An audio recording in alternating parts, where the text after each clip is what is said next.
Mukbang na kami, mga lods. Itong amin. Fried chicken. Fried chicken. Ay, sumala pa ang ketchup. Yan, kain tayo mga lods. Yan, mukbang. Yummy. Bahala tumawag ng amo, basta kami nakain. Sila lang kakain kami din. Nagugutom din kami. Siyempre lang. Dala niyo pa yan, pagdating ko kanina, kakain na tayo. Sabi ko magluluto ko, madam. Hintayin ko muna matapos mag-video si Rima. Baba mo muna itong ice cream. Kaya itong tatlo. Ayan, may ice cream pa kami. Ayan.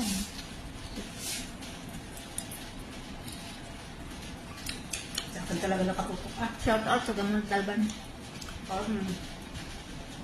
Kain daw, sabi ng asawa mo. Tulog. Nanonood ka ba sa aming video? Pag napanood mo to, ito sa Evelyn, wala nang ginawa kundi kumain. Tinatanong lagi ko sa akin kung anong lulutuin. Ginagamay pa ako. Parip na ako, diet yun. Hindi. Yan. But, sarap. Sarap ng chicken. Sarap lang din yan. Parang nga sa Jollibee.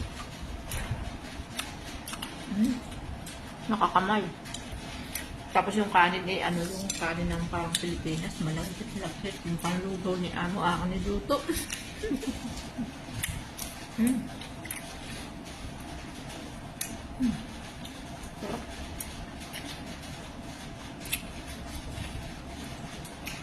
Parang inasal. Timplang inasal ito. Alam nyo, fried chicken na pan-Jollibee, pero ang timpla pang inasal. Inasal ito kasi minarinig ko muna ito. Kala ko matamis yung limon ko. Sabi mo kasi mga inasal. Miss Imam inasal. Akala ko is-fried yung limon ko. Kasi sa mga inasal kami kumakain dati. Kasi ni only rice ang mga bata alam mo naman. Busog. Kasi yung asawa ko naman ang hapon din may sabaw. May sabaw din naman dun. Kaya nga sa Jollibee hindi. Yung bunso ko yun. Sa Jollibee yun. Ano ang uso ng pag sa inasal kami kumain. Kami sa kinakain sa mag-isa. Yum. Bye-bye. Thank you for watching. I love you all. Mwah.